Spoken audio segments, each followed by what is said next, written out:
Okay, so I anticipate that this would be the problem that causes the most issue here because when you look at it, originally you cannot do law of sines or law of cosines to figure that one out. So I was thinking that what I would do is go back and do law of sines now, which I'm actually going to do that. But then I'm going to show you what you could have done if you remembered this, and I'm a little aggravated with myself that I didn't realize it because it's a simple little geometry thing. But I think for most of you, what would happen is I got 2.07 for that. So now I know a green and a green. All right.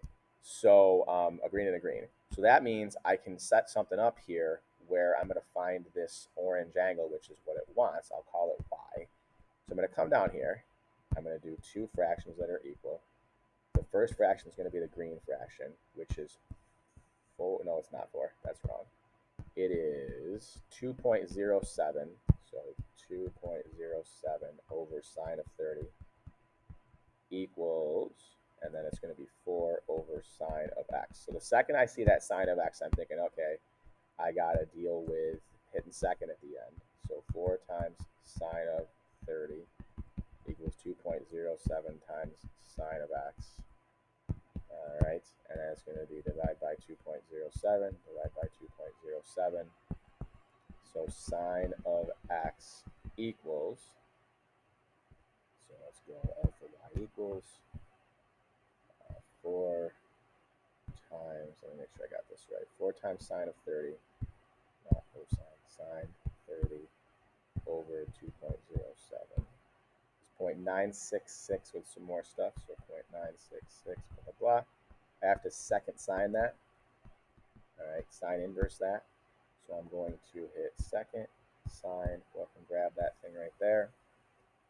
And I'm going to get an angle of 75.057.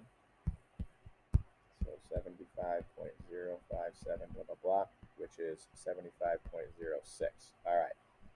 Here's what I realized that I probably want to make sure that I say. This triangle right here that I'm looking at, and I got stuff written all over it. So triangle ACB, I'll put some like red dash line around it.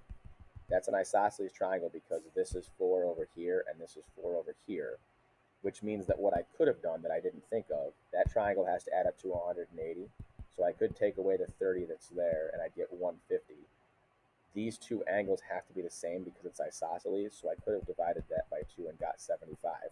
All right, now that's a thing that I probably think hardly anyone will remember, so I wouldn't expect any of you to do it that way. If you think of that, fantastic, you just saved all of that time.